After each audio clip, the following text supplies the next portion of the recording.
Hello hi welcome back to my channel సిజర్ official. So చాలామంది mothers ఏంటంటే 1 year below ఉన్న పిల్లలకి యాపిల్ని బాయిల్ చేసి పెడతారు కదండి.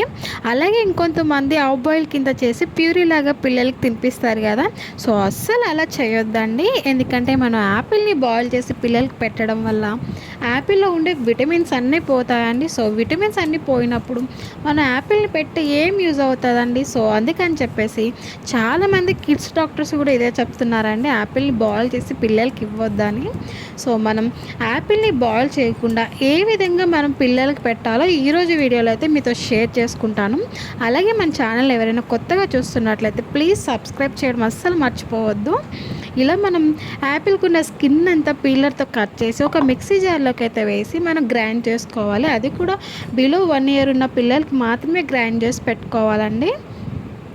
అలాగే దీంట్లో కొద్దిగా మిల్క్ని కూడా యాడ్ చేసుకోవచ్చు. నేను ఎందుకు మిల్క్ని యాడ్ చేస్తున్నా అంటే చాలామందికి యాపిల్ని ప్యూరీలా చేసినప్పుడు బ్లాక్ కలర్లో వచ్చేస్తుంది కదండి, కలర్ చేంజ్ అయిపోయి పిల్లలు కూడా చాలామంది తినరు. సో మనం మిల్క్ని యాడ్ చేయడం వల్ల కలర్ అనేది అస్సలు చేంజ్ అవ్వదు.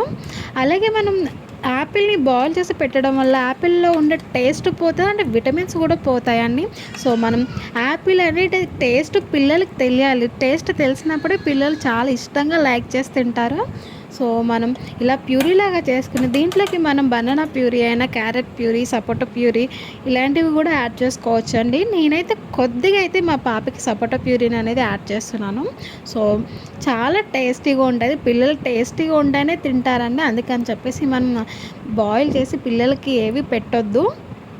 సో ఈ వీడియో మీకు నచ్చినట్లయితే ప్లీజ్ లైక్ చేయండి, అలాగే షేర్ చేయండి.